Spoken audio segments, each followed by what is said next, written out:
Hadirin Allah Subhanahu wa taala, karena atas kasih sayangnya kita semua dapat berkumpul di hari ini dalam keadaan sehat walafiat. Kami aturkan sugeng rawuh dan terima kasih yang sebesar-besarnya kepada Ibu Dr. Adib atas kesediaannya membagikan ilmu, waktu, dan energi kepada kami semua di sini. Semoga Allah mencatat dengan kebaikan Bu Adib dan membalas dengan sebaik-baiknya balasan. Amin. Rasa terima kasih juga kami haturkan kepada ibu-ibu pengurus Dharma Wanita Persatuan Geografi, khususnya bidang pendidikan di bawah koordinator Bu Lia Jati yang telah menyiapkan acara ini untuk kita semua. Dan juga ucapan terima kasih kepada Ibu MC yang cantik dan Ibu moderator yang cantik juga, Mbak Pipit dan Bu Arum, yang telah membuat acara pagi hari ini cerah ceria dan insya Allah berjalan lancar. Dan pastinya juga rasa terima kasih saya kepada ibu-ibu sekalian yang sudah kersorawuh pada pagi hari ini. Matur nuwun sangat, senang sekali kita bisa berkumpul. Semoga ke depan acara-acara dan program-program Dharma Wanita akan semakin mendekatkan kita sebagai satu keluarga dan juga bersama-sama meraih tujuan bersama. Ibu-ibu sekalian, tema yang diangkat kali ini adalah tentang citra perempuan dan pembagian kerja dalam keluarga. Kita angkat tema ini mengingat betapa pentingnya peran kita sebagai pribadi, sebagai istri, ibu dalam menjalankan tugas maupun juga sebagai pusat bergulirnya keseharian di keluarga kita. Ya, kalau nggak ada ibu tuh kayaknya keluarga tuh udah macet gitu ya. Jadi hari ini kita perlu ilmu yang insya Allah akan kita dapatkan dari Bu Adib. Diharapkan kita akan semakin paham tentang bagaimana cara menempatkan diri kita, menjalin komunikasi yang terbaik dan juga kerjasama dengan seluruh anggota keluarga. Mari kita manfaatkan beberapa waktu ke depan untuk menimba ilmu sebanyak-banyaknya dari Bu Adib untuk bekal kita bertumbuh lebih baik lagi.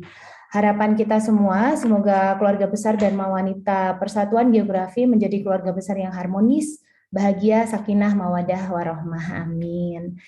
Dan juga dalam kesempatan ini nanti saya mohon izin di akhir acara untuk menyampaikan laporan keuangan tahun 2022 kemarin, juga rencana anggaran tahun 2023, rencana kegiatan tahun 2023, serta update kaderisasi kepengurusan terbaru tahun 2023. Diharapkan nanti ibu-ibu bisa kita semua bersinergi untuk bisa mewujudkan program-program di 2023 ini sehingga semuanya memberi manfaat yang sebanyak-banyaknya untuk kita semua. Demikian dari saya, matur nuwun sangat. Terima kasih atas perhatiannya. Mohon maaf atas segala hilaf. Wabillahi taufik wal hidayah. Wassalamualaikum warahmatullahi wabarakatuh. Waalaikumsalam warahmatullahi wabarakatuh. Terima kasih Bu Anissa atas sambutannya. Baik, ibu-ibu semua, kita akan memasuki acara inti pada webinar pada pagi hari ini, yaitu sesi materi yang akan dibawakan oleh Ibu Dr. Adib Sofia SSMHU. Baik, untuk mengawal jalannya sesi materi pada pagi hari ini akan dipandu oleh Ibu moderator kita yang cantik banget nih pada pagi hari ini, Ibu atau Mbak aja kali ya, masih muda banget. Mbak Arum Rahmasari Oktivanisi SEMM. Beliau adalah istri dari Bapak Bagus Vito, staf kependidikan Fakultas Geografi Universitas Gadjah Mada. Baik, kepada Mbak Arum, waktu dan tempat kami persilahkan. Monggo Mbak. Baik, Assalamualaikum warahmatullahi wabarakatuh. Selamat pagi dan salam sejahtera untuk kita semua. Terima kasih kepada Mbak Diah Fitria Dewi, host terkece kita di pagi hari ini, yang telah memberikan kesempatan kepada saya untuk melanjutkan rangkaian acara di pagi yang sangat berbahagia hari ini.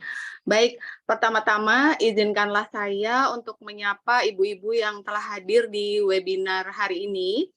Yang terhormat Ibu Ketua DWP Fakultas Geografi UGM, Ibu Nur Anissa Rahmawati STMM yang baik hatinya dan cantik, Dan yang kami hormati narasumber acara pagi ini Ibu Dr. Adip Sofia SSM Hum selaku Sekretaris LPPM UIN Sunan Kalijaga Yogyakarta.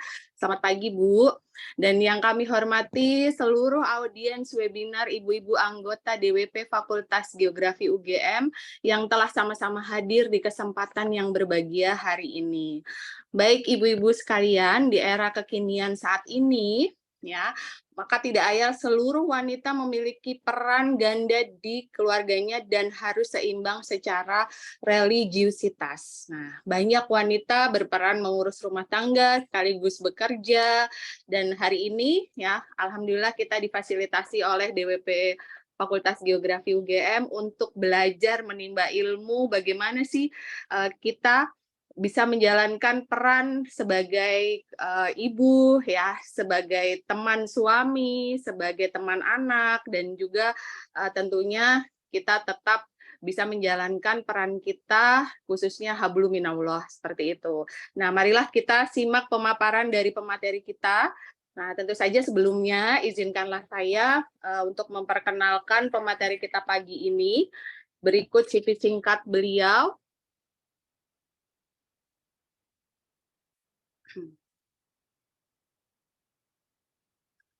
Ibu Dr. Hajah Adip Sofia SSM Hum. Beliau adalah seorang doktor di bidang ilmu budaya dari manuskrip hingga cultural studies, lulusan S1, S2, S3 dari Universitas Gadjah Mada. Sebelumnya menempuh studi di Madrasah Mu'alimat Muhammadiyah Yogyakarta di tahun 1990 sampai 1996. Sejak 2006 merupakan PNS dosen tetap di UIN Sunan Kalijaga Yogyakarta, sekaligus mengajar di program sarjana dan pasca sarjana.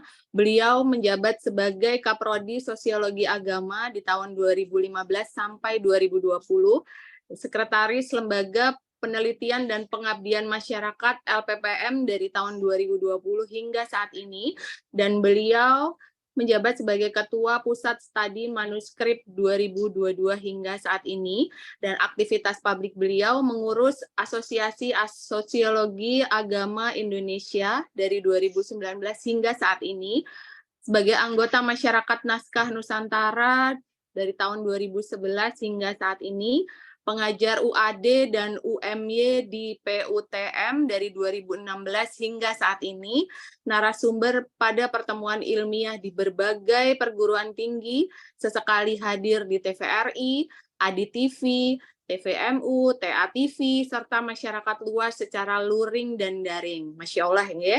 Nah, Wakil Ketua 1 Majelis Tablik PP Aisyah 2022 hingga saat ini, dan sebelumnya pernah menjadi anggota Lembaga Humas dan Penerbitan PP Aisyah ya 2005 hingga 2010, dan anggota PWIPM DIY dan Ketua NA Ranting Condong Catur. Masya Allah sekali, kita hari ini akan menimba ilmu, ya akan sama-sama belajar dari narasumber yang sangat keren sekali. Ya, mudah-mudahan ilmunya menjadi ilmu yang bermanfaat, dan monggo nanti ibu-ibu yang hadir bisa sekalian menyampaikan pertanyaan di chat ya.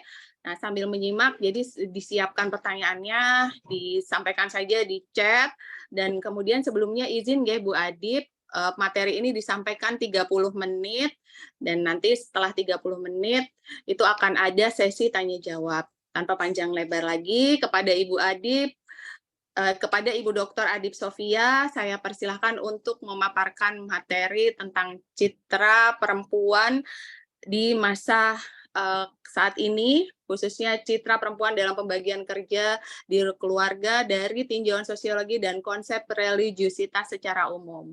Monggo Bu Adip. Matur nuwun. Assalamualaikum warahmatullahi wabarakatuh. Waalaikumsalam. Alhamdulillah, bersyukur sekali pada Allah Subhanahu wa Ta'ala, pada Tuhan Yang Maha Esa. Pada pagi hari ini saya dapat bertemu dalam kajian Dharma Wanita Persatuan Fakultas Geografi. Tentu saya ucapkan banyak terima kasih kepada yang terhormat Ibu Ketua Dharma Wanita Fakultas Geografi UGM, Ibu Nur Anissa Rahmawati, STMM, yang tadi sudah menyambut dengan cara yang luar biasa begitu. Juga pada Ibu Risti Indrastuti Kamal yang sudah senantiasa mengawal ya, sehingga pagi ini betul-betul bisa terlaksana kajian kita ini. Yang pertama kali menghubungi saya ucapkan terima kasih juga Bu Lia Jati. Setelah itu kita nggak komunikasi lagi ya, mudah-mudahan juga dalam keadaan sehat. Terima kasih Mbak Arum Rahmasari Okti ya Mbak ya. Kalau di flyer tuh. Oktivaningsih SEMM yang dari tadi sudah cantik sekali berdiri di depan kamera sebelum ibu-ibu rawuh semuanya. Terima kasih Mbak Pipit, Mbak Dia Fitria Dewi begitu yang memandu acara ini dengan baik. Juga ibu-ibu semua anggota Dharma Wanita Persatuan Fakultas Geografi yang hadir pada pagi hari ini yang tidak dapat saya sebut satu persatu. Mudah-mudahan kegiatan kita pagi hari ini mendatangkan manfaat, tidak ada yang mubazir, semuanya insya Allah bisa berdampak pada kehidupan kita, kehidupan yang lebih berkualitas. Saya izin share screen ya, ibu-ibu sekalian. Nah, kira-kira sudah dapat dipersanding ya? Sampun. Ya. Ini flyer kita dan saya ini suka bernyanyi ibu-ibu sekalian ya. Makanya setiap kali saya memberikan ceramah itu selalu saya ajak berdendang terlebih dahulu, barangkali ibu-ibu ada yang perso nih dendang lagu religius kita nih. Tapi ini karena memang saya dipesani, ini bukan pengajian, tetapi kajian ya, tentu liriknya sudah saya sesuaikan. Barangkali ibu-ibu di sini masih ada yang bisa, monggo bareng-bareng bersama saya, kita sambil rengeng-rengeng ya, rengeng-rengeng lagu Senandung Pagi, ini sering dinyanyikan oleh ibu saya, dinyanyikan oleh simbah saya, kalau saya sama adik-adik saya nggak bangun-bangun ini ya. Judulnya Wayahe Turu Kepati. Mohon maaf ya nanti kalau suaranya nggak seperti penyanyi selebritas. Iya, begini lagunya. Wayahe turu kepati, manu wis padha tangi, rame kapiyarsih ngagungke asmane Gusti. Cici cuit, cici cuit, dede tilung, dede tilung. Esok uduk, gununge katon renggunung. Ojo ngantuk, kae adzane wis nyeluk.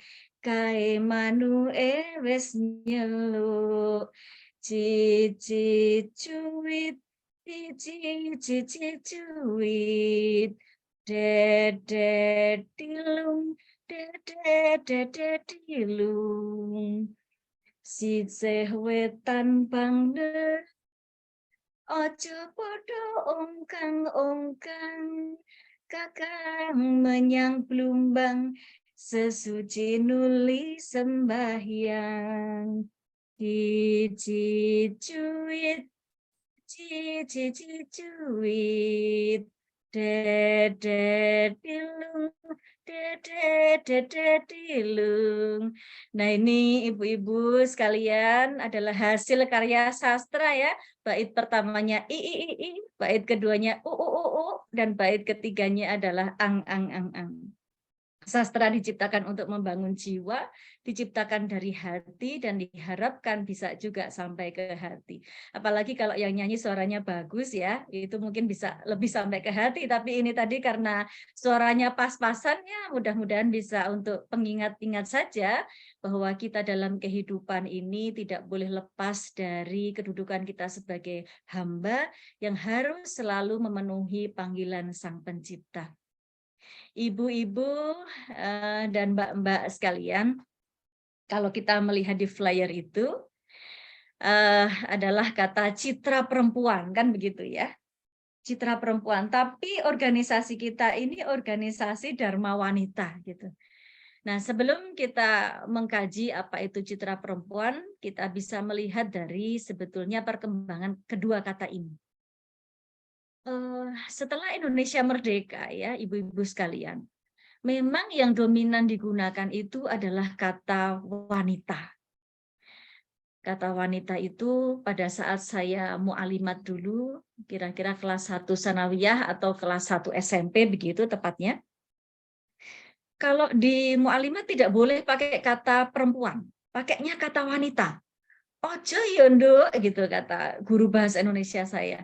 Ojo nganggo perempuan yo, tapi nganggo wanita. Loh kenapa toh Bu gitu? Karena menurut penjelasan guru bahasa Indonesia saya waktu saya SMP itu, karena wanita itu memuat kata yang sopan, anggun, terpelajar, bermartabat, dan seolah-olah dewasa. Sedangkan kata perempuan itu cenderung melekat pada entitas manusia yang bebas ya. Waktu itu tentu bahasanya tidak seperti itu, tetapi dengan berbagai referensi saya membaca begitu. Perempuan itu seolah-olah manusia yang bebas gitu dari aturan-aturan gitu. Sehingga lebih baik dihindari, ayo menggunakan kata wanita saja.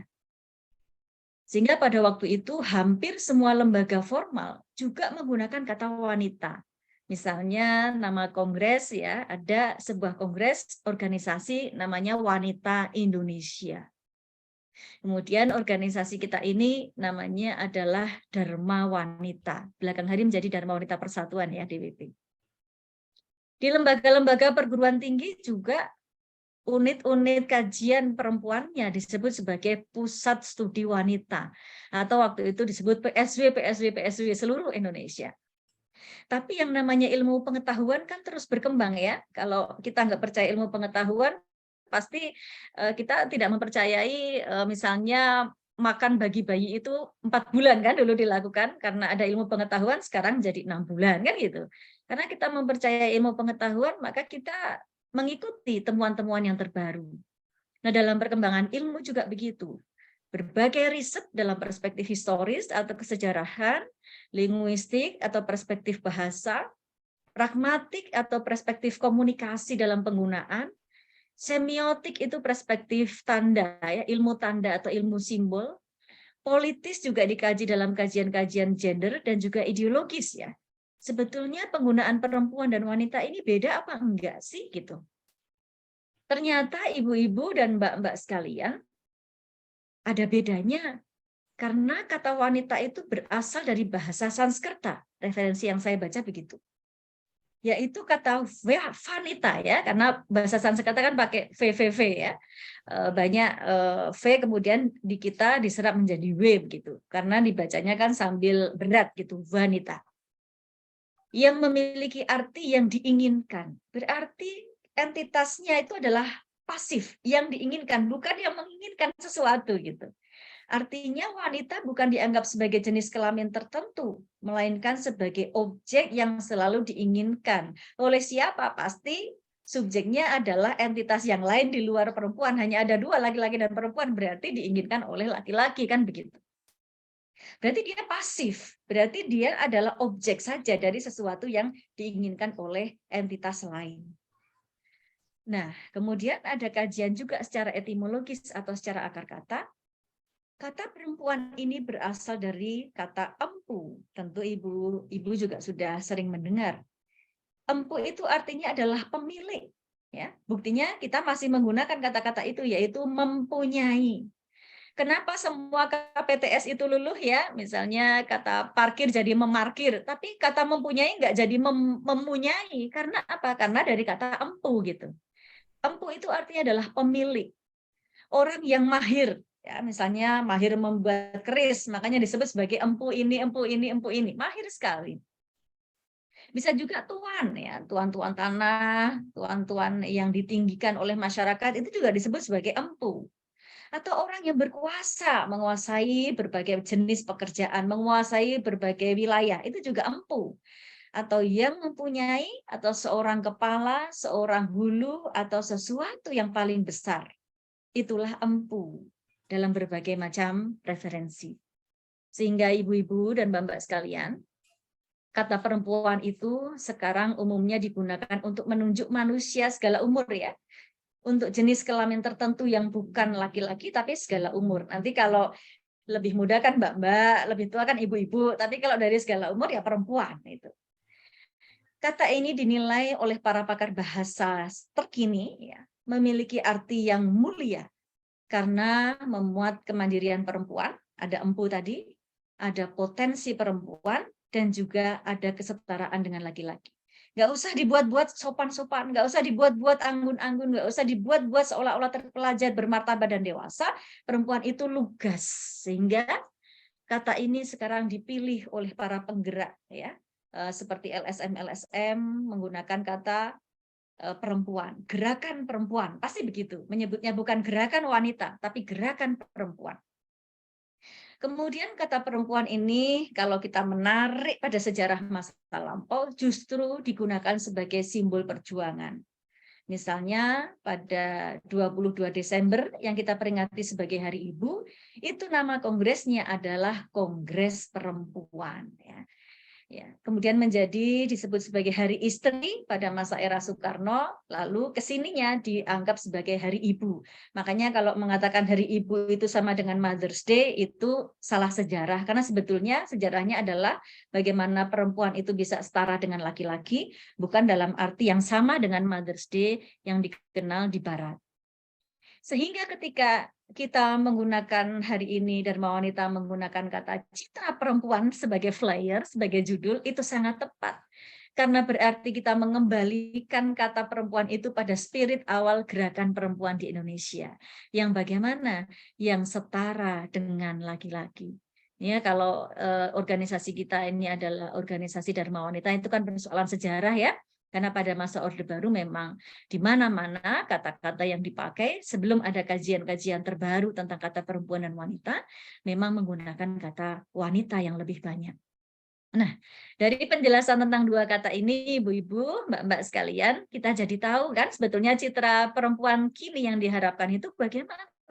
Yang mempunyai sesuatu, ya, yang kemudian mandiri gitu, yang punya kemandirian, yang punya potensi nih di bagian sini nih, kemandirian perempuan, potensi perempuan, dan yang paling penting adalah kesetaraan dengan laki-laki. Itulah citra diri yang sejati dari seorang perempuan. Dengan demikian, ketika sudah ada Kongres Perempuan pertama itu yang dibahas apa sih nih? Karena saya dari Fakultas Ilmu Budaya, saya akan bicara tentang background saya ilmu bahasa, ilmu budaya pastinya, nggih. Nanti enggak saya lompat pagar punyanya orang lain kok saya bicarakan di sini. Ilmunya orang lain, ilmu geografi, aduh saya cuma dengar-dengar aja kalau suami saya nguji itu ya. Oke. Dahulu ketika belum ada Kongres Perempuan itu, perempuan selalu ditempatkan sebagai konco wingking. Konco wingking artinya ini yang dibuat highlight tadi malam oleh Mbak Risti di grup ya. Konco wingking artinya hanya teman di belakang itu. Siapa yang di depan? Yang di depan adalah laki-laki, yang di belakang adalah konco wingking, perempuan. Perempuan dalam hal ini adalah entitas manusia, ibu-ibu sekalian. Yang martabatnya itu kedua, atau dalam bahasanya Simone de Beauvoir, mungkin di sini banyak ya yang kajiannya beririsan dengan persoalan gender, pasti akan mengenal dari Simone de Beauvoir dengan bukunya The Second Sex, atau jenis kelamin kedua. Perempuan itu nggak layak untuk tampil di depan. Kenapa? Nggak pada sekolah gimana mau tampil di depan? Ya. Perempuan hanyalah teman di belakang laki-laki. Dalam posisi berdampingan tuh enggak. Setara itu enggak. Egaliter tuh sama sekali enggak. Konco wingking. Dan anehnya, Perempuan pada waktu itu mempunyai ketergantungan tingkat tinggi dengan laki-laki. Sampai ada pameo yang menyebutkan swarga nunut neraka katut. Apa-apa selalu tergantung dengan laki-laki. Sampai pada persoalan kehidupan eskatologis ya, kehidupan setelah kematian, dia nggak bisa menentukan dirinya sendiri, mau amal soleh ya, mau banyak ibadah, nggak bisa. Semuanya harus ditentukan oleh laki-laki. Saja sama laki-laki, semua amalnya tergantung pada amal atau kebaikan laki-laki. Swarga nunut neraka katut. Makanya hanya jadi supporter aja. Ayo mas, ibadah, ayo mas, ojo apa berbuat kejelekan karena nanti aku katut nih. Swarga wae aku sing nunut kan gitu. Jadi hanya supporter aja, belum menjadi pemain utama. Konco wingking, supporter, dan sekarang kita bicara ranah ya, arena.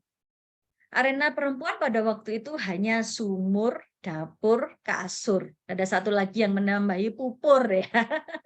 Karena dan terus kalau pupur itu juga saya sampai sekarang masih suka ya. Rasanya nggak pede nih kalau kemana-mana nggak pupuran.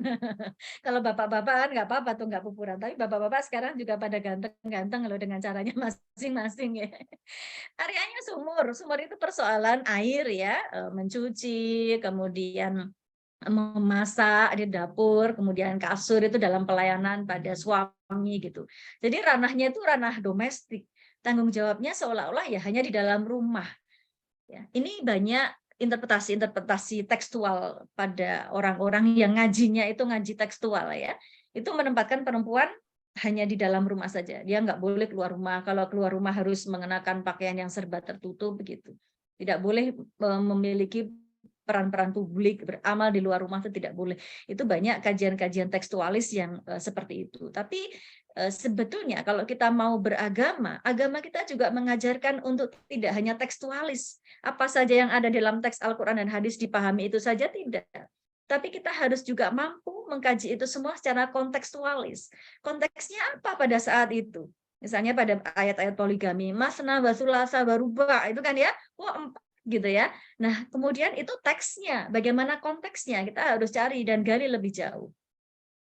Sehingga bahwa persoalan itu perempuan harus punya kewajiban sosial itu kemudian muncul.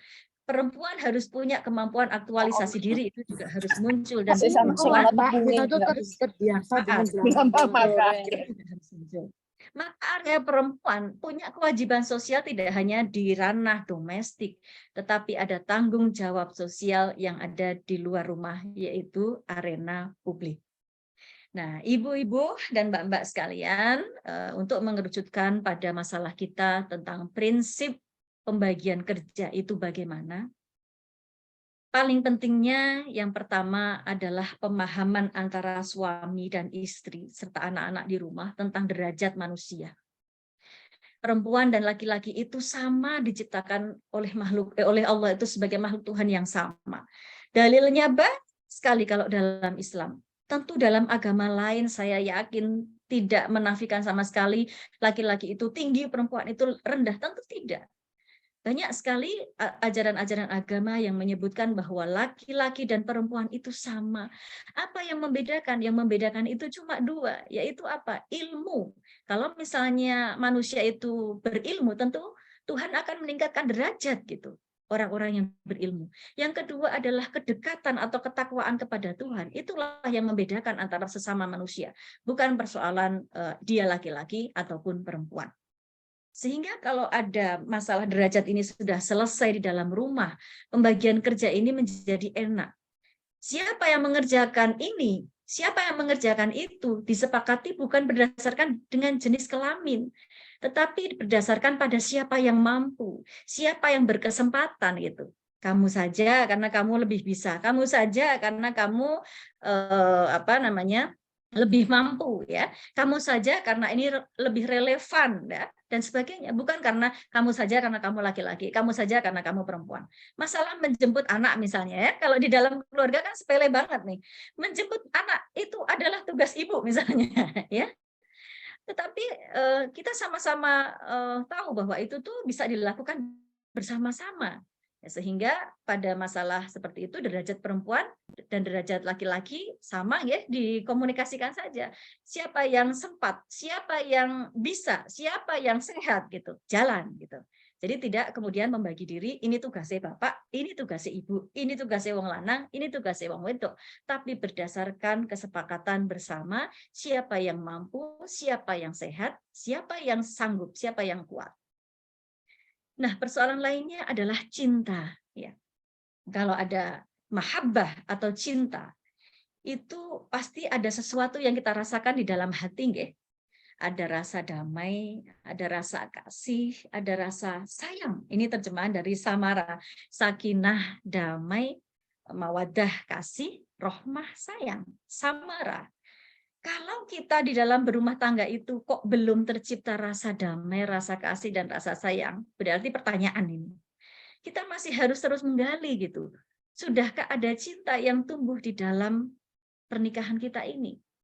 Karena kalau cinta tanah air saja, ibu-ibu dan mbak-mbak sekalian, cinta tanah air itu kan buktinya banyak ya. Kita misalnya tidak menjadi WNA dengan mempunyai KTP di negara lain, kan begitu. Sama juga dengan cinta kepada pasangan kita. Ya, surat nikah kita cuma itu, tidak surat nikah yang lain kan gitu. Cinta tanah air juga mengharuskan kita berkorban untuk negara. Kan gitu, tunjukkan sesuatu yang baik-baik gitu, membangun bangsa caranya gimana gitu. Nah, pada keluarga juga begitu, cinta kita kepada keluarga harus membuat kita berbuat sesuatu demi kemajuan atau peningkatan kualitas hidup anggota keluarga kita. Demikian pula cinta tanah air itu seringkali digambarkan untuk selalu mencintai tanah air apa adanya. Walaupun di sini banyak yang korupsi, kita cinta tanah air. Walaupun di sini banyak banjir, kita cinta tanah air, kan begitu. Sama juga dengan cinta kepada anggota keluarga kita. Anggap saja pasangan kita itu adalah kakak sendiri atau adik sendiri di dalam keluarga. Sehingga nggak ada kepikiran untuk ganti gitu ya. Duh, kok pasanganku kok koyo ngene gitu ya, kok banyak sekali kekurangannya, ganti misalnya gitu ya, milih liyane wae. Itu bukan suatu solusi, karena kalau kita sudah cinta, kita terima apa adanya gitu. Itulah cinta yang membuktikan betapa banyak sekali hal-hal yang kurang dari pasangan kita, tetapi kita terima itulah adanya. Seperti juga kita kepada kakak, kepada orang tua, kepada adik, tentu kita tidak ingin kemudian melepaskan ikatan-ikatan itu, kita terima apa adanya, kita cari solusi bagaimana baiknya untuk kebaikan bersama. Nah, yang berikutnya adalah tujuan. Di dalam kita menikah, ibu-ibu dan mbak-mbak sekalian, selalulah kita ingin mengingat ya, ini juga merupakan nasihat untuk diri saya sendiri karena bicara tentang keluarga ini sangat amat beratnya. Selalulah kita mengingat bahwa berkeluarga itu ibadah. Juga berkeluarga itu kan harus menenggang, harus bertoleransi, harus memahami, harus bekerja sama gitu. Tetapi dalam prinsip ini semua niatkan ibadah karena Allah gitu. Maka semua ini menjadi terasa ringan. Semua disandarkan kepada Allah. Kalau memang kita sudah curhat, nggak tahu solusi sementaranya apa, ini aku nggak tahu.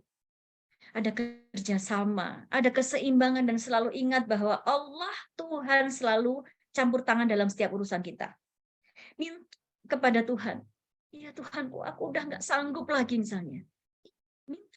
Insya Allah kalau kita ini delosor ya, posisinya delosor kepada Tuhan, itu selalu Tuhan mendengar apa yang menjadi permintaan kita. Walaupun kita tidak sak-dek-saknyet ya, pada saat itu juga semuanya dikabulkan tidak. Tetapi ada masanya, kemudian Tuhan memberikan kita refleksi, waktu untuk refleksi, dan kemudian Dia menjawab doa-doa kita. Pasti.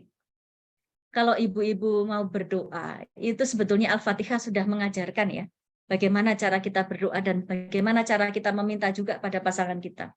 Kalau Al-Fatihah itu kan urut-urutannya jelas ya, dari menunjukkan bahwa Allah itu penting, bahwa Tuhan itu penting ya. Kemudian kita melakukan puja-puji, kedudukannya seperti apa sebetulnya di dalam hati kita. Baru kemudian kita melakukan permintaan. Berilah kami pertolongan, berilah kami petunjuk ya.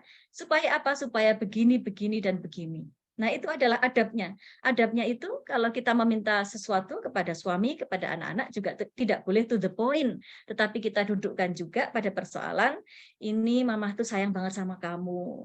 Mamah tuh, kalau sama anak-anak ya, mamah tuh nggak tahu loh kalau misalnya anaknya itu bukan kamu gitu ya. Mama itu nggak tahu loh kalau misalnya kamu anak nakal, kamu tuh udah hebat banget di mata mama gitu. Baru kemudian kita masukkan apa yang menjadi permintaan-permintaan kita. Itulah prosedur, cara-cara berkomunikasi yang diajarkan dalam Al-Fatihah.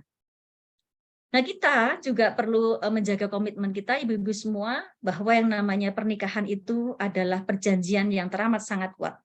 Kalau dalam agama lain saya sering mendengar apa yang telah disatukan oleh Tuhan tidak boleh dipisahkan oleh manusia. Wah, dalam Islam Mbak kayak gitu nih ya.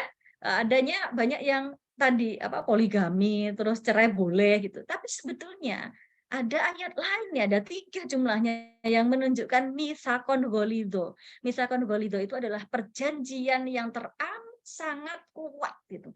Perjanjian maha berat yang teramat sangat kuat, nggak boleh diputus, sudah mitsaqon ghalidho. Yang mengakibatkan pernikahan itu harus selalu erat dalam keadaan apapun. Sehingga kalau kita ada perselisihan, kita akan selalu mengingat, oh, Al-Quran mengajarkan ini mitsaqon ghalidho, atau mengajarkan untuk selalu erat. Dalam agama lain juga akan selalu kita teringat begitu kan? Oh, perceraian itu tidak disarankan oleh agama manapun. Sehingga dengan ingatan itu kita bisa saling mendukung, meningkatkan kualitas hidup, saling memahami, dan saling bertoleransi. Gunakan komunikasi yang baik, ibu-ibu sekalian. Kita punya banyak teori tentang bahasa cinta kan? Ucapan dengan ucapan yang baik, dan saling memberi hadiah ya. Barangkali suami kita itu udah kaya lah dengan caranya sendiri, kita juga punya penghasilan juga. Ngapain saling memberi hadiah? Jangan begitu. Karena hadiah itu adalah sebuah kekuatan. Banyak sekali dalilnya untuk kita saling memberi hadiah. Barangnya mungkin kecil, tapi memorinya ini yang akan sangat membekas dan membahagiakan. Maka salinglah memberi hadiah. Mempunyailah golden time khusus ya. Mungkin keluarga-keluarga itu golden time-nya tidak sama. Ada yang golden time-nya setelah ibadah. Ada yang golden time-nya pada saat makan bersama. Ada yang golden time-nya, saya memilih di antara berbagai golden time itu kan banyak ya. Salah satunya yang paling saya hargai itu saat antar jemput anak. Itu juga golden time saya. Di dalam antar jemput itu bisa terjadi percakapan. Tadi makan apa? Tadi main sama siapa? Sama Pak Guru diajarin apa? Kan itu. Jadi deep talk anak jam sekarang ya. Pada saat antar jemput itu terjadi deep talk. Punyailah waktu untuk deep talk antara satu keluarga, anggota keluarga dengan anggota keluarga yang lainnya. Sentuhan juga merupakan bahasa cinta, ibu-ibu sekalian.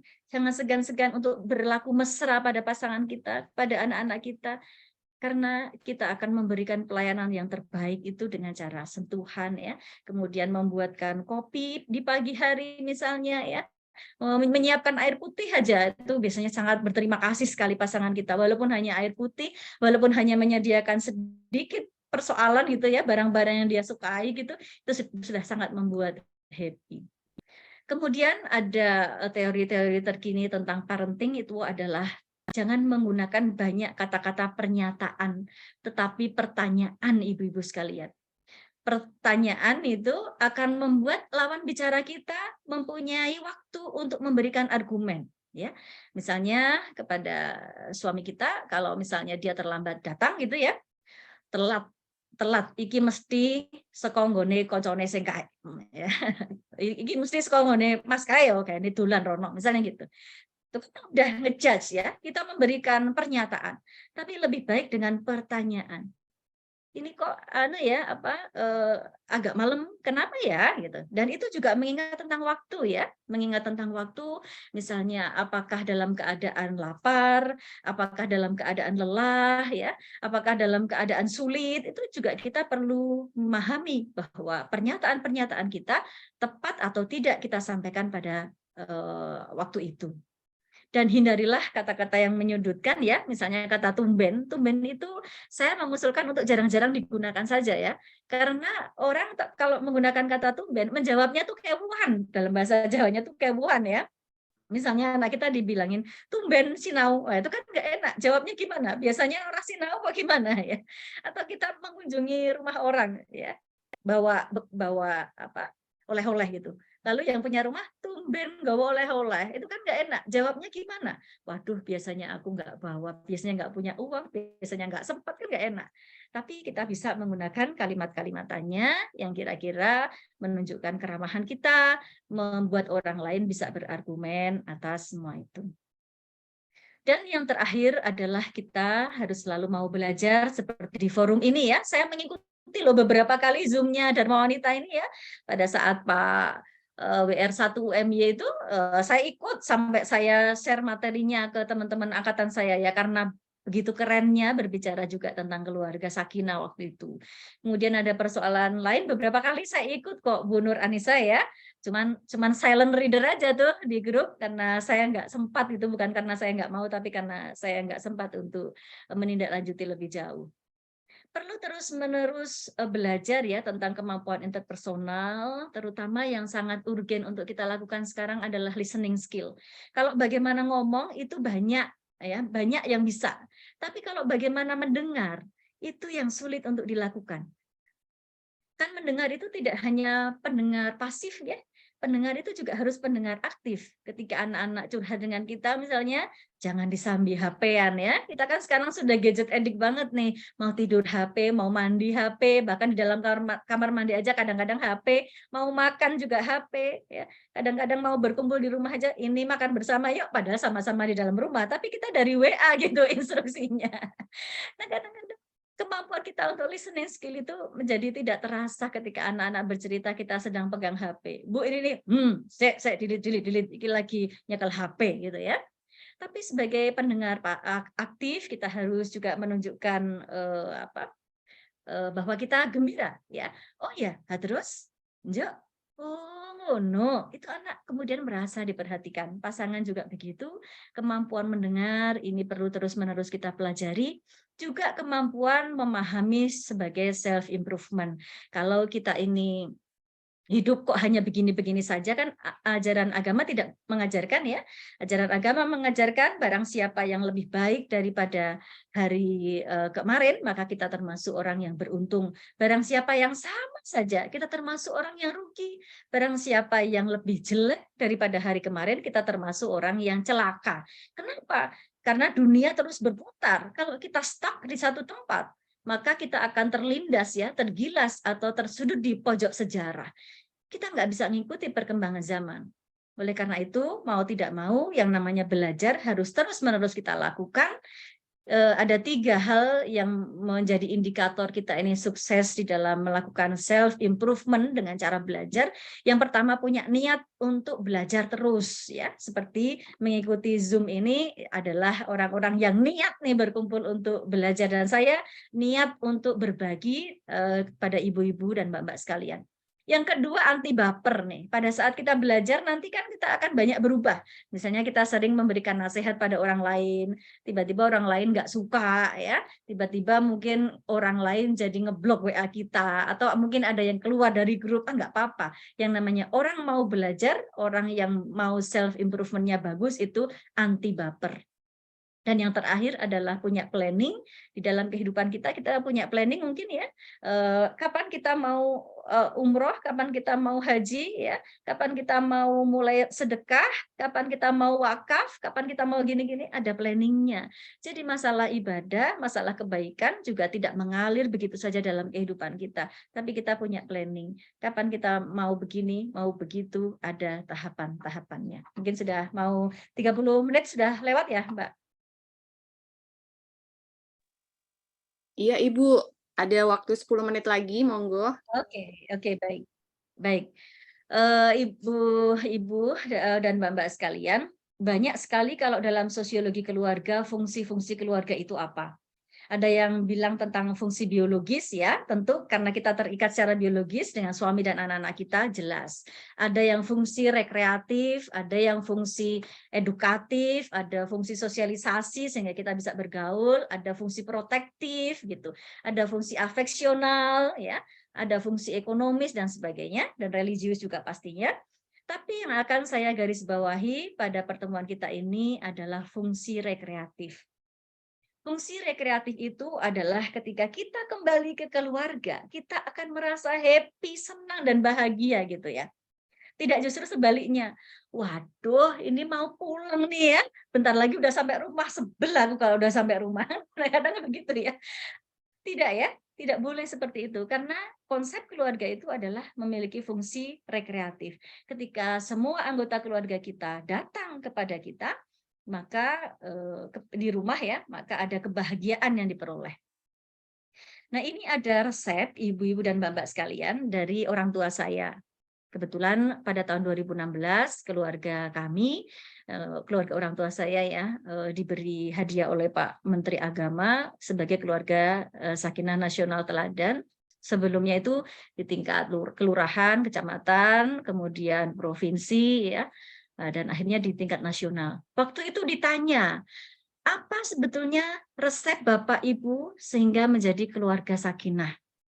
Orang tua saya banyak penjelasannya, tapi diantaranya ini yang dibekalkan kepada anak-anaknya. Ya, saya berlima itu dibekali untuk selalu di dalam keluarga itu guci, lengo, kayu, gapo. Ini karena saya orang budaya, saya ingat-ingat ya, saya suka itu dengan pesan atau nasihat dari orang tua saya. Guci itu artinya adalah lugu dan suci, ibu-ibu dan mbak-mbak sekalian.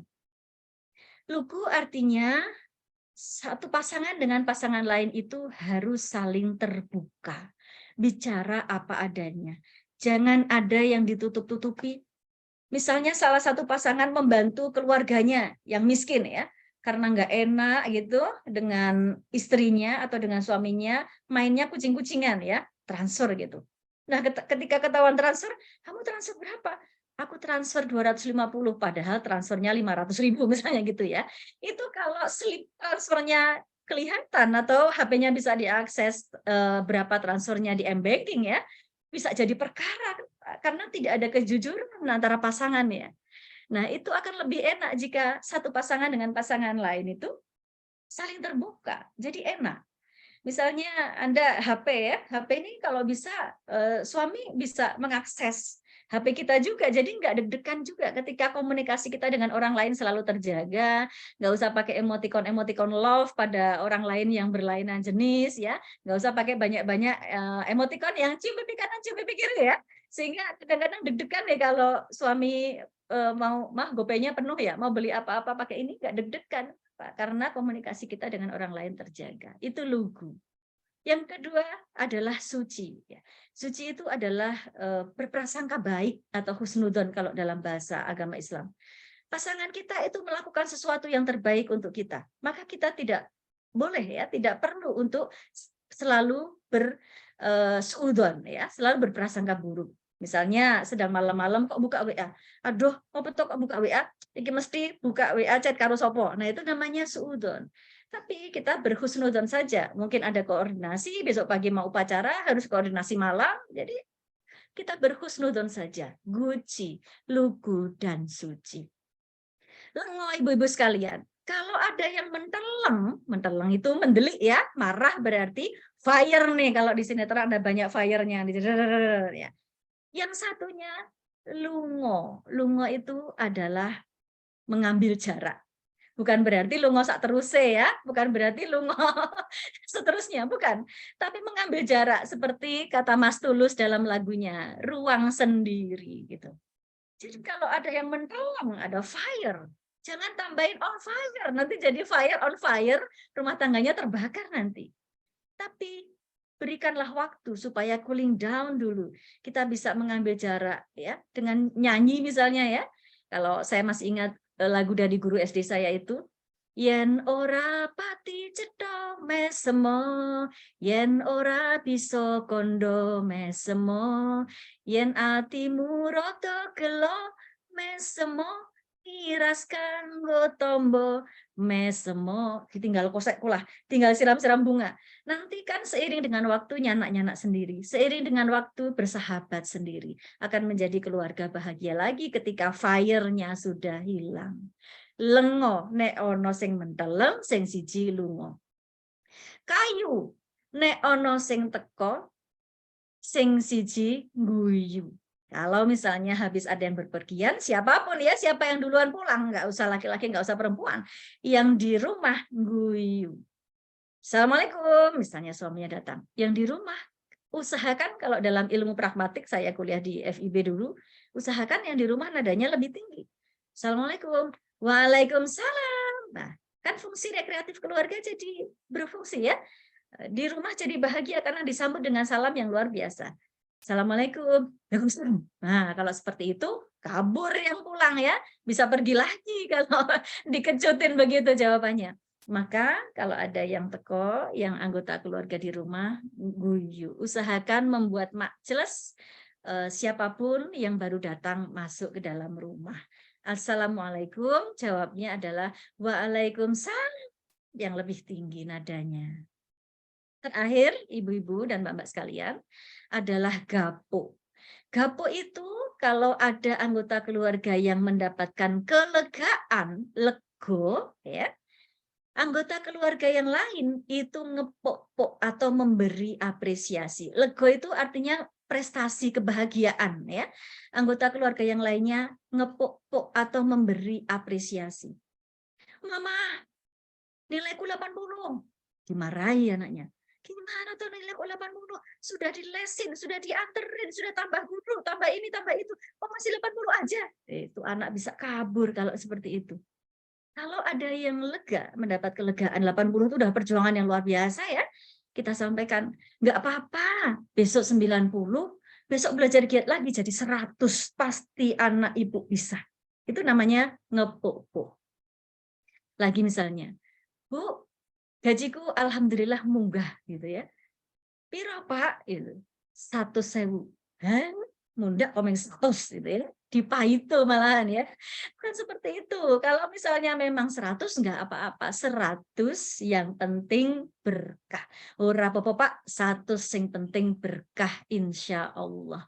Jadi yang satu kalau mendapatkan kelegaan, yang satu ngepuk. Itulah wasiat atau nasihat dari orang tua saya tentang bagaimana kunci-kunci keluarga sakinah coro Jowo pada zaman dahulu, yaitu guci, lengo, kayu, dan gapuk. Apakah kita sudah seperti itu? Mungkin sudah. Pasti terserah jawaban masing-masing, tapi saya masih belajar dalam hal ini. Ibu-ibu dan mbak-mbak sekalian juga mari terus belajar, karena tentu saja manusia tidak ada yang sempurna. Kadang-kadang kita berada dalam perbedaan-perbedaan wajah, kadang baik, kadang bisa, kadang enggak gitu. Itu semua tetap kita usahakan, kalau memang kita bisa, mari kita lakukan. Akan saya tutup penjelasan saya pada pagi hari ini dengan menembang lagu lagi, supaya selalu ingat dengan saya, dengan lagu-lagunya. Prosedulur podo elingo, nggonmu urip neng alam donya, temenono nggonmu ngaji, tembe mburi ben ora rugi, elingo yen katimbalan, yen wis wanci raleh wakilan, disandangi sarwa putih, yen wis mangkat ra bisa mulih. Ditumpakke kereta Jawa, lan rodane rupa manungsa, dijujuke jero guwa, tanpa bantal, tanpa kloso. Itu dulu ibu-ibu dan mbak-mbak sekalian sebagai awal, nanti kita lanjutkan dengan diskusi. Ada salahnya saya mohon maaf, mudah-mudahan bermanfaat ya. Assalamualaikum warahmatullahi wabarakatuh. Waalaikumsalam. Waalaikumsalam warahmatullahi wabarakatuh. Baik, terima kasih Ibu Dr. Adib atas pemaparannya dan atas suaranya yang sangat merdu sekali. Masya Allah, ini menjadi alarm lagi buat kita semua sebagai seorang istri, sebagai seorang ibu, dan juga sebagai hamba Allah untuk lebih bisa menjalankan perannya yang terbaik gitu. Nah, peran atas pemahaman hari ini, ibu-ibu sekalian, kita jadi paham atas peran terbaik sebagai seorang ibu, sebagai seorang wanita di dalam berkeluarga, karena sebenarnya menurut Ibu Dr. Adib tadi, ini akan dijalankan dengan baik jika kita niatnya adalah beribadah kepada Allah, seperti itu. Dan di sini alhamdulillah kita diajarkan untuk selalu bersyukur, selalu memahami, dan kemudian selalu self improvement untuk mau belajar gitu ya, mau belajar untuk menjadi lebih baik lagi.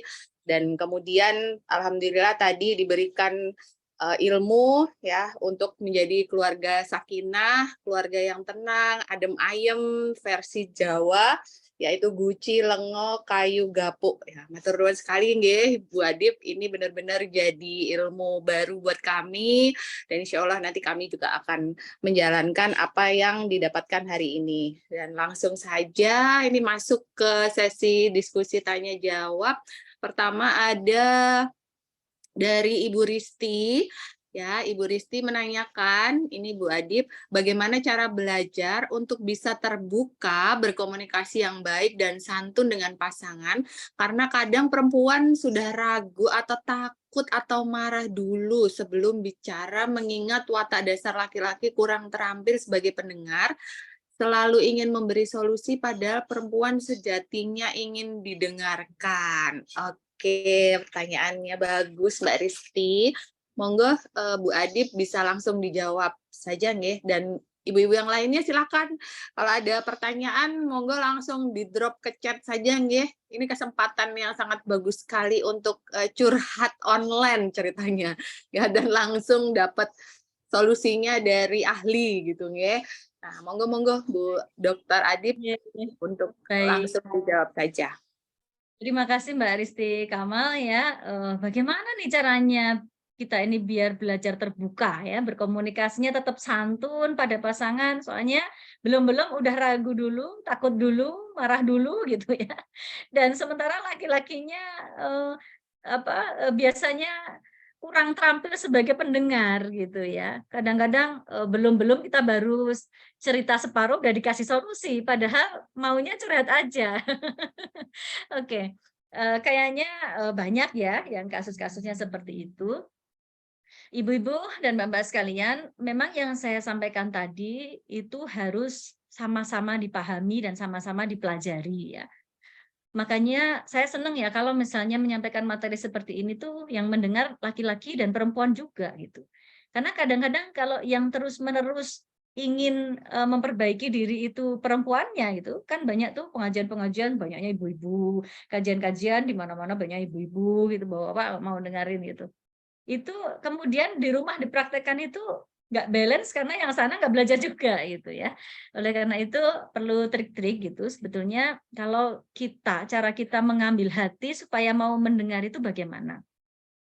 Jadi kalau kita memahami ya bagaimana laki-laki itu kan kadang-kadang laki-laki itu kadang bisa dalam ya paparan-paparan para ahli neurologis ya, itu kan mereka bisa mengerjakan satu waktu itu dengan berbagai macam perhatian gitu. Sementara kita tidak, kita inginnya selalu diperhatikan gitu. Ingin jadi satu-satunya pusat. Nah, kalau itu saran-saran para ahli itu adalah kita berusaha bagaimana caranya supaya pasangan kita itu hanya kepada kita. Kita ajak betul-betul kita sentuh secara fisik gitu. Makanya tadi saya bilang ada 5 bahasa cinta itu Mbak Risti. Yang pertama tadi adalah kata-kata. Kata-kata kita harus memilih diksi yang tepat tadi. Makanya saya katakan misalnya tumben, kemudian menggunakan perkataan-perkataan yang sifatnya pernyataan bukan pertanyaan ya. Itu adalah dari kata-kata. Yang kedua ini adalah masalah waktu tadi. Waktunya itu apakah pas ya? Misalnya suami masih sibuk tadi, suami kemudian masih melakukan aktivitas lain, kita curhat ya nggak pas gitu. Mungkin pilihlah gitu ya, mungkin pakai analisis juga gitu. Kira-kira suamiku itu yang paling pas bicaranya saat apa? Mungkin Anda punya kesimpulan pagi hari, mungkin sore hari, mungkin siang hari, masuknya itu harus pas gitu, di waktu yang tepat. Kata-kata, waktu ya, kemudian sentuhan ya. Sentuhan atau bahasa tubuh ya itu juga perlu kita sampaikan ya. Misalnya sambil dipok-pok ya, Mas ada waktu enggak? Aku mau bicara. Itu berbeda dengan ketika kita enggak melakukan sentuhan sama sekali. Mas ada waktu enggak? Aku mau bicara. Bicara apa kan gitu. Karena dari jauh. Tapi kalau kemudian kita sambil melakukan sentuhan ya, kita menarik perhatiannya, membuat mereka tertuju kepada kita, baru kita sampaikan komunikasi kita, itu akan jauh lebih baik. dan berilah perhatian-perhatian seperti hadiah. Itu sangat luar biasa ya. Kalau di dalam Islam, Nabi sangat mengajarkan untuk saling memberi hadiah, karena itu adalah bentuk ngerogoheng ati. Kadang-kadang begitu, ada beberapa teman saya yang memberikan nasihat, kadang-kadang perempuan itu nggak mau memberikan hadiah kepada laki-laki. Kenapa? Karena laki-lakinya dipikirnya udah punya semuanya, karena kebanyakan yang mempunyai uang itu adalah hasil dari pekerjaan laki-laki. Padahal bekerja atau tidak bekerja, saling memberi hadiah itu sifatnya seimbang, laki-laki maupun perempuan. Rogohlah hatinya ya, kira-kira dia lagi pengen apa? Oh, pengen batik yang baru. Oh, dia lagi pengen apa? Oh, pengen dompet. Oh, lagi pengen apa? Oh, pengen pulpen yang kalau buat tanda tangan itu jadi wow gitu ya. Pengen apa? Pengen apa dilihat. Dari yang kecil-kecil itu akan membuat atau merogoh hatinya sehingga bisa betul-betul mau mendengarkan kepada kita. Dan yang terakhir tadi adalah pelayanan ya. Ya, pelayanan kita layani baik-baik. Ada maunya nih, nggak apa-apa ya. Kita layani baik-baik. Senengane opo, senengane lotek, buatkan lotek dengan tangan sendiri ya. Saya sering membuatkan lotek dengan tangan saya sendiri. Rasanya beda gitu. Kita buatkan minuman dengan tangan kita sendiri ya, sehingga suami betul-betul merasa diperhatikan. Itu sifatnya saling ya. Bapak juga harus begitu kepada kita. Bukan karena ini perempuan, laki-laki juga begitu kepada kita. Nah, sehingga kalau hatinya sudah rontok, sudah kita rogoh, kita mau ngomong apapun lebih enak. Kalau saya melihat chattingannya Mbak Risti tadi, kan masalahnya adanya ketidakdekatan. Yang laki-laki maunya begini, yang perempuan maunya begini, nggak ketemu. Nah, cara menemukannya adalah dengan satu frekuensi terlebih dahulu antara satu pasangan dengan pasangan yang lainnya. Kira-kira itu Mbak Arum untuk pertanyaannya Mbak Risti. Oke, baik. Terima kasih Bu Dr. Adib. Ya, jadi kayaknya harus lebih bonding lagi gitu ya, Bu ya. Ya, Dan jangan lupa kalau sudah menjalani pernikahan agak lama, jangan lupa untuk ngedate berdua juga gitu, jalan-jalan bareng gitu ya, Bu ya. Jadinya bisa lebih dekat lagi ya.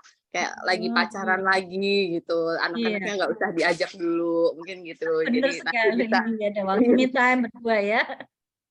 jadinya 5 bahasa cinta tadi lebih gampang untuk disampaikan gitu ya Bu ya. Jadi itu tadi harus liburan bareng gitu mungkin Mbak Risti. Nah, kemudian untuk pertanyaan selanjutnya ada Bu Anissa ya. Ini izin bertanya, kebalikan dari Bu Risti, bagaimana cara membuat pasangan bisa banyak cerita sama kita, karena malah banyakan mendengarkan saya daripada beliau yang bercerita. Oke, monggo Bu Adi. Baik, terima kasih. Kan memang kembali ke tipikal orang ya, ada yang tipikalnya itu pendiam, ada yang kemudian stok kata-katanya banyak gitu ya. Itu sebetulnya malah membuat keluarga menjadi dinamis karena satu bagian menjadi penyeimbang bagian yang lain. Jadi rumahnya nggak sepi kan, kalau diam semua rumahnya sepi gitu. Tapi bagaimana caranya menggali itu ya. Kadang-kadang kalau di anak-anak zaman now kan malah kamu nanya, nggak suka ditanya-tanya ya. Memang gini, membangun kedekatan itu bukan suatu hal yang mudah ya. Kalau saya tuh merasanya malah kadang-kadang kalau sampai rumah seringnya diwawancarai sama suami saya nih. "Mah tadi gimana mah ngisinya? Yang datang berapa mah?" Oh ya, dia antusias gitu ya. Mesti kalau aduh saya udah siap-siap nih. Nanti cerita di rumah kayak gini, di rumah saya udah siap-siap nih. Nanti papa pasti antusias nih denger aktivitas saya di luar. Biasanya begitu. Kalau Bu Nur Anissa terbalik ya, malah justru Bu Anissanya pengen pasangan cerita banyak, tapi pasangannya diam. Ini mungkin bukan kasusnya Bu Anissa juga. Hanya pertanyaan ya. Tapi pertama tadi masalah style setiap individu berbeda. Kalau yang pasangan kita pendiam, kita yang harus ngerti dengan body language-nya ya. Dia lagi sedih, dia lagi nggak ingin diganggu gitu. Dia lagi punya pemikiran, mungkin dia punya target ya. Cemas, itu kan sebetulnya kita sebagai pasangan yang terdekat kita ngerti. Dari kedipan mata aja saya kadang-kadang ngerti nih, kenapa suami saya kedipannya cepat ya misalnya, cepat. Itu pasti ada sesuatu yang ingin disampaikan. Itu saya ngerti gitu. Nah, karena udah puluhan tahun ya, saya udah 22 tahun, mungkin ibu-ibu dan mbak-mbak di sini ada yang 25, mungkin baru 15, mungkin baru 10. Lama-lama kedekatan itu kan body language itu bisa kebaca. Ya, bagaimana gerakan-gerakan kaki, gerakan tangan itu kita bisa baca. Ini lagi nggak enak nih. Ini pas nih untuk saya masuk. Ini enggak. Ini juga berjalan ya. Sehingga kemampuan kita untuk melihat body language itu sangat diperlukan. Makanya tadi dalam penjelasan saya, kemampuan interpersonal skill itu sangat disarankan untuk selalu digali gitu. Karena hidup kita itu sama dia terus gitu ya. Lo lagi itu L4 gitu ya. Sama dia terus. Jadi kemampuan kita harus selalu membaca terus gitu. Dan ini terus berkembang ya. Nggak bisa sama suami kita yang dulu dengan suami kita yang sekarang. Ya dulu mungkin suami kita itu tidak punya keluhan-keluhan ya, misalnya dulu asam uratnya sekian, sekarang sekian, nggak ada ya. Dulu darah tingginya berapa, sekarang berapa, kan beda. Maka sebagai pasangan kita harus juga terus belajar gitu. Suami saya juga begitu, suami kita juga begitu, harus belajar pada perkembangan. Kalau dulu perkembangan remaja, perkembangan orang dewasa, sekarang kan perkembangan OTW, misalnya OTW perempuan yang sangat dewasa atau OTW nenek-nenek gitu kan, juga harus dipelajari karena perkembangan psikologis orang dari sejak lahir sampai kemudian meninggal itu juga berkembang. Maka kita harus terus belajar, mempelajari apa yang tampak di depan kita dan juga mempelajari hal apa sih sebetulnya perubahan-perubahan yang terjadi pada diri manusia. Oh, kalau sudah 45 tahun, laki-laki itu sudah mapan. Dia mempunyai perkembangan psikologis yang begini-begini. Kita harus belajar juga. Laki-laki di usia 40 seperti apa. Suami kita juga begitu, perempuan di usia 40-an itu seperti apa. Harus dipelajari juga, sehingga kita betul-betul menemukan klik bagian manakah kita bisa menggali lebih jauh. Bu Nur Anissa tadi mungkin bagian paparan saya yang kaitannya dengan lebih banyak pertanyaan daripada pernyataan itu diperbanyak ya. Jadi mungkin tipe-tipe laki-laki ada yang nggak mau digali-gali, tapi sedapat mungkin kita memperoleh kata-kata yang menyenangkan dia. Wah ini kok hari ini cerah banget ya, gini. Hari ini kok bahagia banget ya itu. Tadi gimana di kantor dan sebagainya. Jadi tidak kemudian kita melakukan pernyataan-pernyataan atau justifikasi-justifikasi bahwa suami kita itu seperti ini. Jadi lebih banyaklah bertanya. Kalau Anda lebih aktif nggak apa-apa, itu memang style ya. Tapi lama-kelamaan kan akan terbuka, merasa dekat, dan dia jadi PW untuk bercerita lebih jauh gitu. Ya, ini sebuah usaha ya. Kalau misalnya belum berhasil saat ini, insya Allah berhasilnya dalam waktu yang kita tidak tahu. Tapi untuk terus-menerus bahwa kita berusaha mendekat, itu adalah sebuah kewajiban kita. Karena keluarga itu kalau nggak dekat, kalau nggak gelenak-gelenik, apa sih gitu. Profesor Bakdi Sumanto, dosen saya di FIB, sampai S3 itu beliau masih ngajar saya. Pada saat terakhir beliau mau meninggal itu berpesan ke kami, satu kelas S3 kan kecil ya, itu nak gitu kalau manggil, yang namanya rumah tangga itu intinya adalah teman gelenak-gelenik yang tidak bisa diperoleh dari orang lain. Jadi gelenak-geleniknya itu adalah kebahagiaan kita. Ya. Jadi kalau misalnya di dalam keluarga kok diskusi ilmiah itu kan namanya bukan keluarga ya. Kadang-kadang juga nih saya sama suami pengen bikin jurnal yang sama itu nggak nyambung-nyambung juga ilmunya ngalur karung ngidul gitu ya. Ya nggak usah diskusi ilmiah itu. Yang namanya pasangan itu adalah bedanya itu di gelenak-geleniknya. Maka kemudian besok harinya beliau nulis di KR tentang gelenak-gelenik. Itu dari pembahasan kita di kelas sebetulnya beliau mungkin saat ngajar itu terus meletup di kepala hakikat pernikahan itu di gelenak-geleniknya itu. Yang tidak bisa kita peroleh dari orang lain karena dengan pasangan kita itu kita akan sangat nyaman untuk bergelenak-gelenik. Paginya di KR beliau menulis itu tentang kekuatan gelenak-gelenik di dalam keluarga. Itu Bu Nur Anissa, saya juga masih terus belajar, bukan menjadi keluarga yang ideal, tapi saya selalu berusaha untuk itu. Ya, terima kasih Mbak Arum. Ya, terima kasih Bu Adif untuk jawaban dari pertanyaannya. Nah, ini ada ilmu baru lagi yang keluar ya. Jadi ada ilmu gelenak-gelenik dan memang Ibu dalam keluarga itu memang kita harus saling memahami. Jadi gimana ceritanya nanti pasangan intinya bisa menjadi pasangan yang nyaman antara satu dengan yang lainnya, ngaten nggih.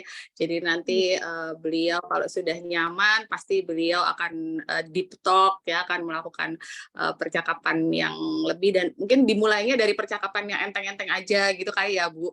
Jadi mungkin bahas kulineran atau bahas gosip ya yang lagi hits apa, berita apa yang lagi tuh. Pripun Bu? Membahas film atau yang lain. Oh iya, ya itu membahas yang ringan-ringan seperti itu.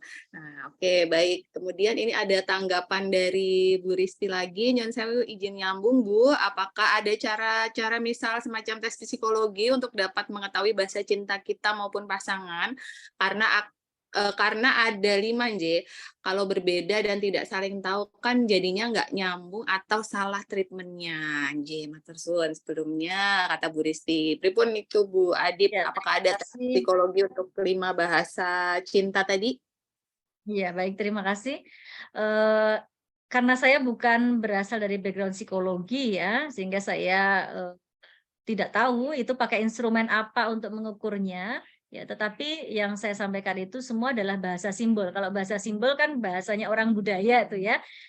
Sebetulnya dekat sih, makanya fakultasnya dekat kan, antara ilmu budaya sama psikologi kan sebelahan. Karena ilmunya dekat gitu. Beberapa podcast saya tuh yang komentar orang-orang psikologi, loh kok ternyata orang ilmu budaya ilmunya psikologi juga ya. Ya emang iya gitu, karena yang ekspresi-ekspresi yang dikeluarkan manusia itu kan simbol ya. Bahasa itu simbol, gerakan itu simbol, dan itu semua adalah persoalan budaya. Nah, kalau tesnya secara psikologi saya tidak tahu Mbak, tetapi bahwa yang dikeluarkan oleh pasangan kita dalam bahasa cinta itu tadi, 5 hal itu sebetulnya merupakan bahasa simbol yang dapat dibicarakan, itu yang dapat dimengerti oleh orang yang bersama-sama, orang yang memaknai atau orang yang diajak bicara gitu. Jadi kalau ilmu simbol itu kan ada 3 ya wilayahnya. Yang membuat simbol, simbol itu, dan yang memahami simbol itu. Jadi ada 3 kan, kalau orang berkata-kata, perkataan itu, dan yang menerima perkataan. Itu semua harus nyambung nih, dua-duanya. 3-tiganya ini harus nyambung. Makanya betul kalau Mbak Risti, kalau hanya satu pihak, terus kita nggak bisa jalan dong ya. Harus juga disampaikan kepada pasangan kita bahwa bahasa-bahasa cinta itu ada 5, yaitu ini, dan kita harus mengupayakan semuanya. Makanya tadi dalam paparan saya sebut adalah komitmen. Komitmen itu untuk mengerti bersama bagaimana tujuan kita, bagaimana cara kita, dan yang paling penting mitsaqon wali itu atau perjanjian yang sangat berat kita itu tadi. Termasuk juga bagaimana dengan cara kita berkomunikasi. Apakah boleh kalau aku begini, apakah boleh kalau aku begitu. Tentu saja tadi dalam teori bahasa cinta ya, 5 bahasa cinta tadi, kita bisa mungkin saja efektif pada bagian-bagian tertentu. Misalnya tadi ada pasangan-pasangan yang pendiam, ya, sementara kita yang banyak punya stok kata-kata, maka bahasa cinta yang kita streskan atau kita tekankan itu pada persoalan kata-kata. Nah, kemudian mungkin saja ada pasangan itu yang sangat visual orangnya kan gitu. Tipe-tipe pembelajar kan juga banyak ya, ada tipe auditori, visual, kemudian ada kinestetik kan macam-macam. Tipe-tipe pasangan kita itu mungkin tidak kelima-limanya, tapi cukup stressing pada beberapa atau 1 atau 2 dari bahasa cinta itu tadi. Kalau memang orangnya visual, yang serba apa-apa itu kelihatan, kita mungkin pakai jalan untuk memberikan hadiah gitu, dengan cara memberikan hadiah karena tampak oleh mata gitu ya, atau memberikan kejutan-kejutan gitu. Nah, bisa juga tipe pasangan kita itu kinestetik yang serba harus dilakukan dengan gerakan gitu. Nah, ini tadi kita bisa memilih satu di antaranya yaitu dengan sentuhan ya, karena sambil dia menyentuh kita menyentuh dia, itu dia baru bisa merasakan. Jadi dari 5 itu tadi Ibu Risti, tidak semuanya kemudian harus kita pakai ya, tergantung pada pola dari pasangan kita itu cocok dengan simbol yang mana. Karena ilmu saya ini ilmu simbol, bukan ilmu psikologi, saya tidak bisa menjawab instrumen apa dari sudut pandang psikologi, tapi saya menjawabnya adalah bahwa setiap pembelajar memiliki cara yang berbeda-beda. Maka dari 3 elemen simbol itu kan adalah simbol, pembuat simbol, simbol, dan penerima simbol. Itu memang harus sinkron dan harus saling memahami. Kalau memang pasangan kita tipenya ini, kita gunakan bahasa cinta yang ini. Pasangan kita tipenya ini, kita keluarkan bahasa cinta yang ini. Selamat menemukan itu, karena tidak bisa sama antara satu orang dengan orang lain, antara satu keluarga dengan keluarga yang lain. Terima kasih Mbak Arum.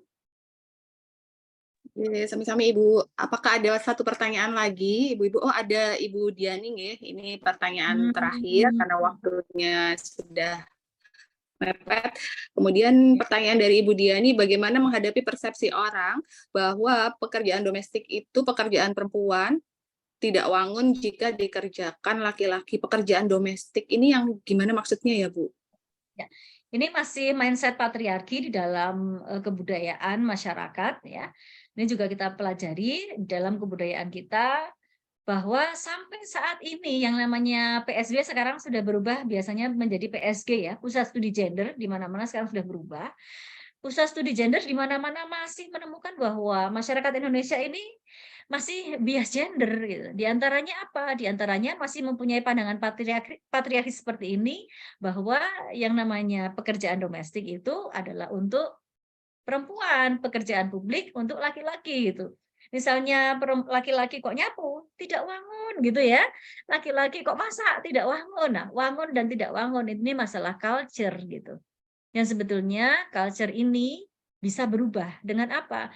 Dengan komitmen-komitmen baru ya, bahwa kita akan membagi pekerjaan ini berdasarkan pada siapa yang bisa, siapa yang mampu, siapa yang sempat, siapa yang sehat. Bukan berdasarkan pada jenis kelamin, ini pekerjaan perempuan dan ini pekerjaan laki-laki. Kadang-kadang angkat berat juga saya tidak mampu. Kenapa? Karena saya punya rahim, saya punya otot cuma segini, ya dibantu ya sama laki-laki yang punya otot. Itu kan persoalan kemampuan.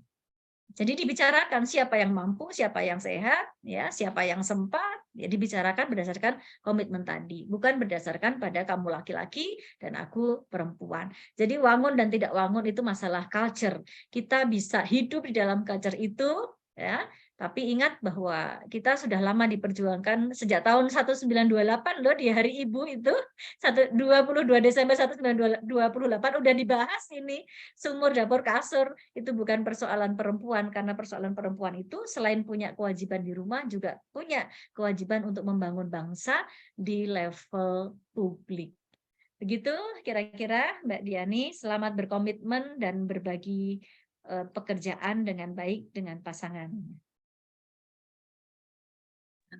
Baik, Ibu Adip dan Ibu-Ibu sekalian, nampaknya sudah sampai ke kesimpulan dari pemateri hari ini ya, bahwa hari ini telah disampaikan materi seputar bagaimana sih supaya kita sebagai wanita itu bisa memiliki keseimbangan di dalam sebuah keluarga, sehingga keluarga yang nantinya akan dijalankan oleh kita sebagai tulang punggung dari keluarga, atau ketergantungannya keluarga mau bahagia atau mau tidak bahagia, itu sebenarnya ada di citra seorang wanita, seperti itu ya.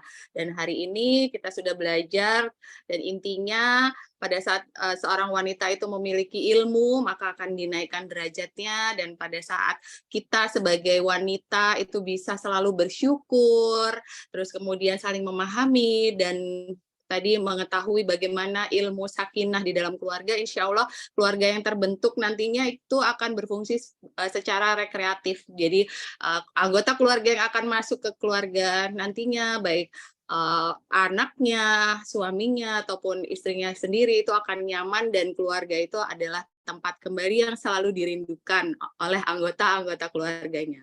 Baik, terima kasih atas pemaparannya dari Ibu Dr. Adip Sofia. Mudah-mudahan ilmunya bermanfaat dan menjadi amal jariah buat Ibu, amin. Dan terima kasih atas perhatian dari Ibu-Ibu DWP Fakultas Geografi. Mudah-mudahan nanti kita juga bisa menjadi keluarga yang harmonis dan keluarga yang sakinah teladan seperti yang sudah diajarkan oleh Ibu Adip Sofia. Sekian dari saya Arum Rahmasari, undur pamit, undur diri, dan terima kasih. Selalu saya kembalikan kepada Ibu MC yang cantik, Ibu Diah Fitria Dewi. Terima kasih. Assalamualaikum. Waalaikumsalam warahmatullahi wabarakatuh. Baik, terima kasih Mbak Arum dan Ibu Dr. Adip Sofia atas materi yang disampaikan pada hari ini ya. Sangat bermanfaat bagi kita semua, bagaimana menjalankan keluarga yang harmonis, sakinah, mawaddah warahmah, terus juga bermanfaat satu sama lain, begitu nggih. Matur nuwun sangat Ibu atas ilmu yang bermanfaat ini. Baik, untuk selanjutnya kita ada penyerahan sertifikat untuk narasumber pada pagi hari ini. Secara simbolis mungkin nggih Bu Nisa, jadi saya aturkan ke Bu Nisa, monggo waktu tanpa saya persilahkan. Oke, matur nuwun Mbak Pipit, Bu Adib Sofia yang saya hormati, tidak ada kata selain jazakillah khair. Semoga Allah membalas kebaikan, ilmu, energi Ibu Adib kepada kami semua yang telah dicurahkan dengan luar biasa pada pagi hari ini. Banyak sekali ilmu yang bermanfaat dan langsung bisa diaplikasikan kepada kami semua. Dan senang sekali karena Bu Adib pun juga adalah bagian penting dari keluarga besar DWP Geografi. Jadi ini saudara sendiri ya Ibu ya. Alhamdulillah. Nah ini dari kami sekedar sertifikat, sekedar tanda terima kasih atas hari ini. Mohon bisa diterima. Ini adalah sertifikat dari DWP UP Fakultas Geografi Kagem Ibu Dr. Adib Sofia SSM Hum atas jasa baiknya sebagai pembicara dan narasumber pada pagi hari ini. Matur nuwun, matur nuwun. Terima kasih Mbak Pipit, matur nuwun, saya kembalikan waktunya. Ya baik Nisa, matur nuwun sangat. Baik, kita lanjut ke acara selanjutnya. Mungkin apabila Ibu